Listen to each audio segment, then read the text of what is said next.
Hello नमस्कार जय श्री राम साथियों, आप सभी साथियों का हमारे यूट्यूब चैनल में स्वागत वंदन आभार। साथियों, शानदार जबरदस्त क्लास स्टार्ट हो चुकी है। साथियों, साइंस की जबरदस्त क्लास, इसके पहले हमने 25 क्वेश्चन डिस्कस कर लिए थे।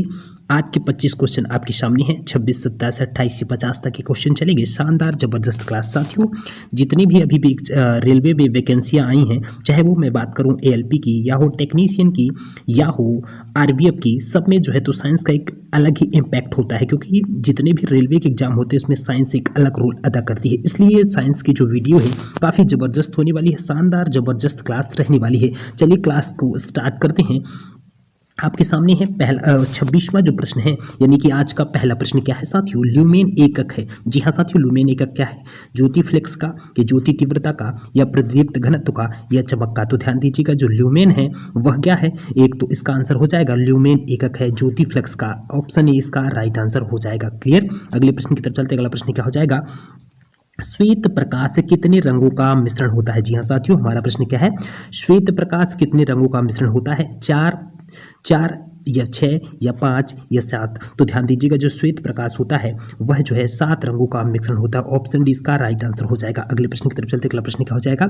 अगला प्रश्न है, परमाणु जो घड़ी होती है, हमारा प्रश्न, परमाणु घड़ी निम्नलिखित में से किसके संक्रमण पर आधारित होती है? जी हाँ साथियों, परमाणु घड़ी निम्नलिखित में से किसके संक्रमण पर आधारित होती है? सोडियम, सीजियम, मैग्नीशियम या एल्यूमिनियम? तो ध्यान दीजिएगा, जो परमाणु घड़ी होती है वह सीजियम के संक्रमण पर आधारित होती है। ऑप्शन बी इसका राइट आंसर हो जाएगा। अगले प्रश्न की तरफ चलते हैं। अगला प्रश्न क्या हो जाएगा?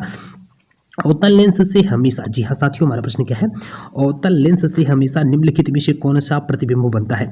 वास्तविक और सीधा, आभासी और सीधा, वास्तविक और अधोशीशी, या आभासी और अधोशीश? तो ध्यान दीजिएगा साथियों, जो अवतल लेंस होता है उसमें जो प्रतिबिंब बनता है वह आभासी और सीधा बनता है। यदि मैं बात करूँ वर्चुअल और इरेक्ट बनता है।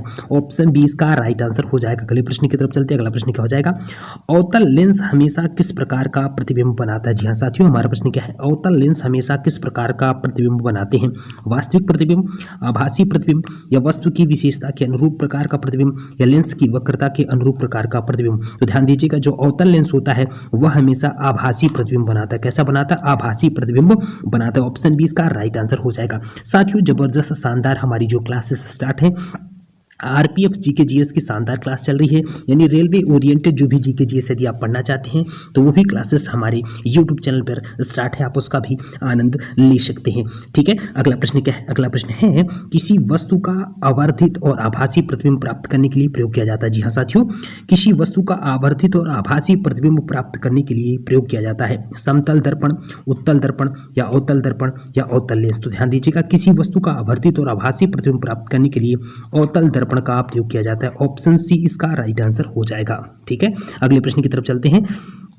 निम्न में से कौन सदा, हमारा प्रश्न क्या है? निम्न में से कौन सदा उस वस्तु की छोटी छवि बनाएगा जो उसके सामने रखी जाए? जी हाँ साथियों, हमारा प्रश्न क्या है? निम्न में से कौन सा सदा उस वस्तु की छोटी छवि बनाएगा जो उसके सामने रखी जाए? जी हाँ, समतल दर्पण।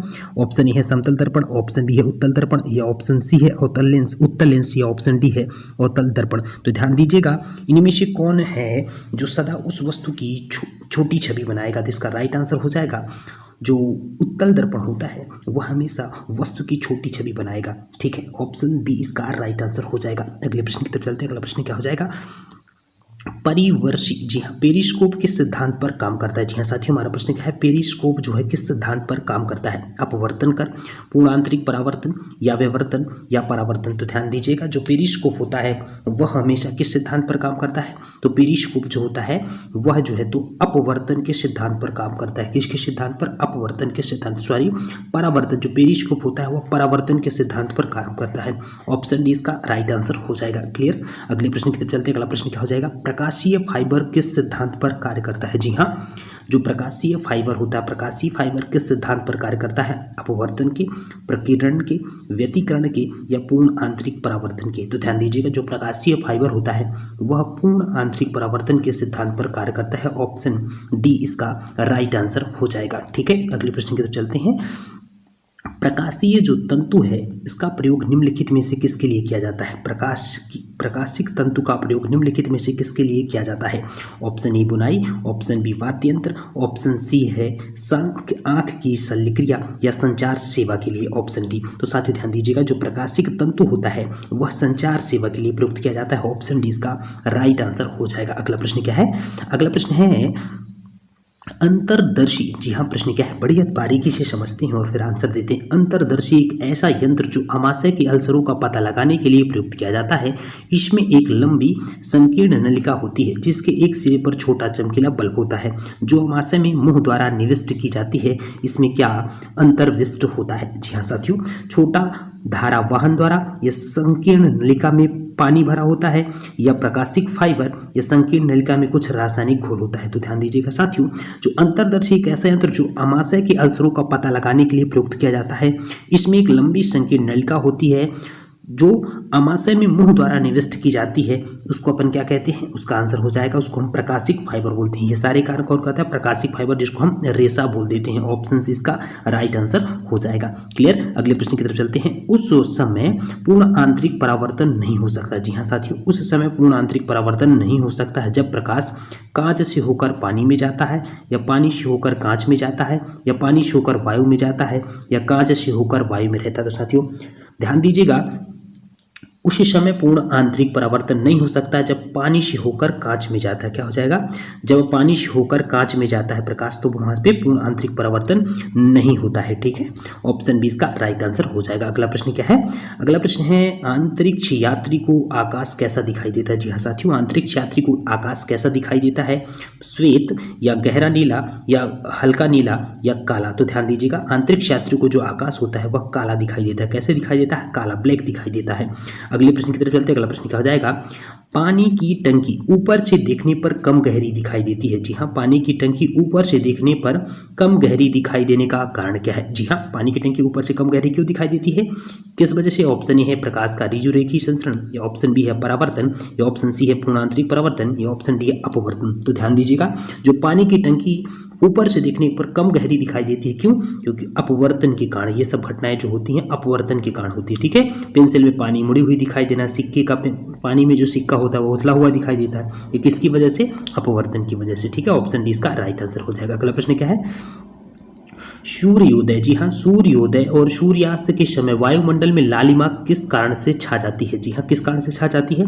प्रकाश के परिक्षेपण के कारण, या प्रकाश के प्रकीर्णन के कारण, या प्रकाश के अपवर्तन के कारण, या प्रकाश के परावर्तन के कारण? तो ध्यान दीजिएगा, सूर्योदय और सूर्यास्त के समय वायुमंडल में लालिमा किस कारण छा जाती है? तो आंसर हो जाएगा, जो लालिमा होती है वह प्रकाश के प्रकीर्णन के कारण छा जाती है। किसके कारण? प्रकाश के प्रकीर्णन के कारण। ऑप्शन बी इसका राइट आंसर हो जाएगा। अगला प्रश्न क्या है? अगला प्रश्न है निम्न में से क्या प्रकाश के वायुमंडलीय अपवर्तन का परिणाम नहीं है? जी हाँ, प्रश्न क्या है?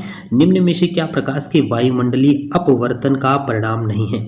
सूर्य का सूर्यास्त के समय लाल दिखाई देना, या रात में तारों के टिमटिमाना, या सूर्य का प्रकाश अपनी वास्तविक ऊंचाई से ज्यादा ऊंचाई पर दिखना, या सूर्य का अपने वास्तविक उदय से 2 या 3 मिनट पहले दिखाई देना। ठीक है, ये प्रश्न। तो हमारा प्रश्न क्या है? निम्न में से क्या जो प्रकाश के वायुमंडलीय अपवर्तन का परिणाम नहीं है? तो आंसर क्या हो जाएगा?